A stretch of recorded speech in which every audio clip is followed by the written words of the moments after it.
All right, boys, welcome to Brass House Studios. Got the same high quality lighting as a 1970s porno, and we are equally as hairy. So I want to talk to you about my method of using profits for growth, right? I'm using my profits offensively, not defensively. It's a mindset shift. So in order for me to explain what I mean, I first have to establish a business reality, which is that as you increase your revenue, you're going to lose your profit margin, right?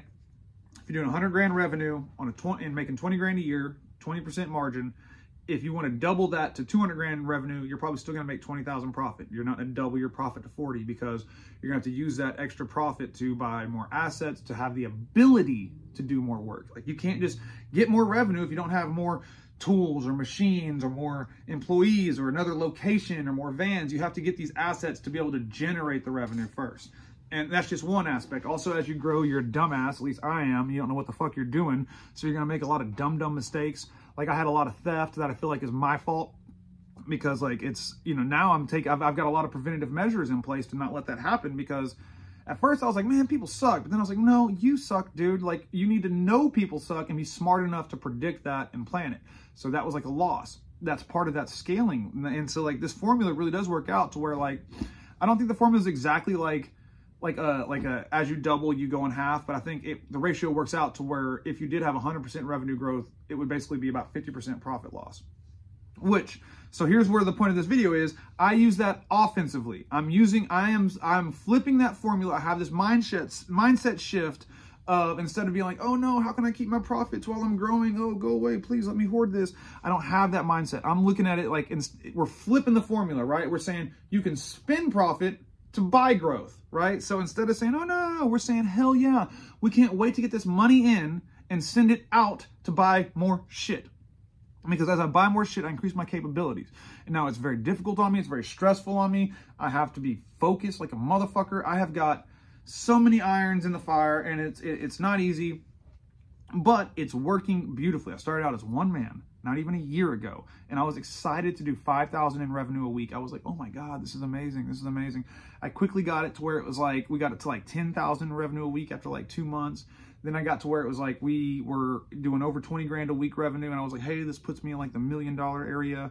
And now it's turned into, you know, 250, 300,000 a month territory, which, you know, that growth has all been because I didn't go out and buy a Ford Raptor. I didn't go out and buy fucking, you know, a Barrett fucking sniper rifle like I wanted. You know, I didn't go and, like, I haven't bought anything cool. I haven't spent any money. I'm still in the Brass House chilling with Gordo.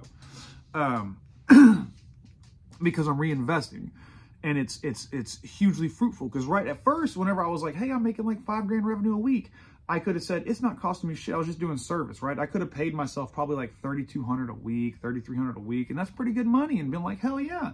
But instead I was like, I just was like, okay, I got a little bit of cash set aside.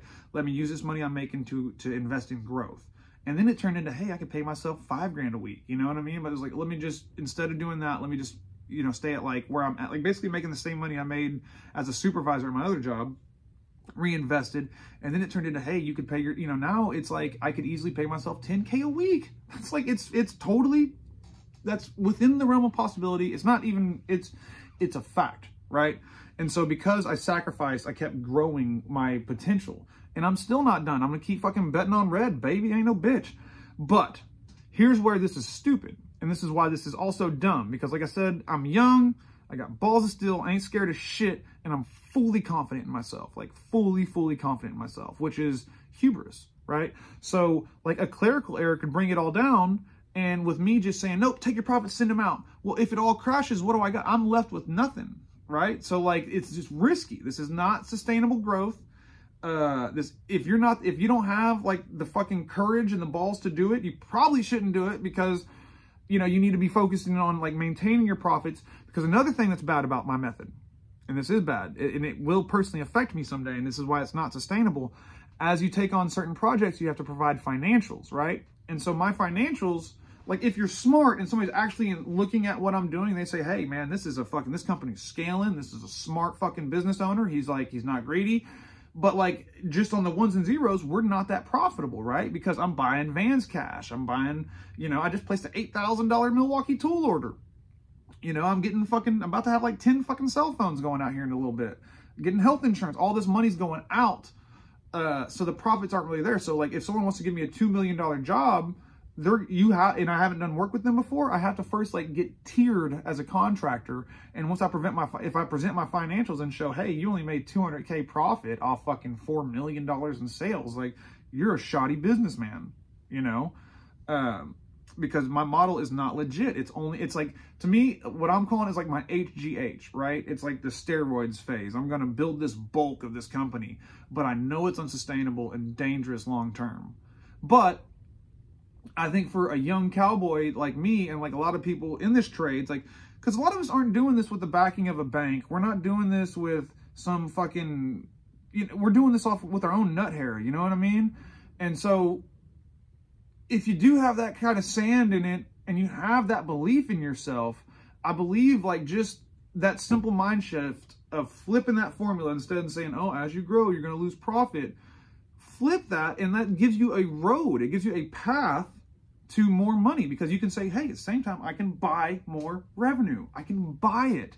And so there's some smart people that watch my videos and tell me a lot of, like Joe Coelho. I hope I'm saying your name right, man. This guy's fucking, anybody who reads the comments, if he comments, read that shit. This dude knows what he's fucking talking about.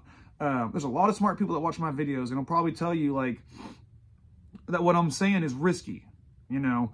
But if you're not greedy and you're not in a big hurry to enrich yourself and you believe in what you're doing, fuck them profits, bro. Send that shit right out the door. Get more assets. It could all crumble, right? But you got to swing the bat to hit the ball. And you got to swing hard if you want a home run, baby. So, I don't know. Tell me what y'all think. I know it's risky, but I like this model of using your profits offensively. You know, it's like sacrificing your knight in chess, I guess, kind of. Bye.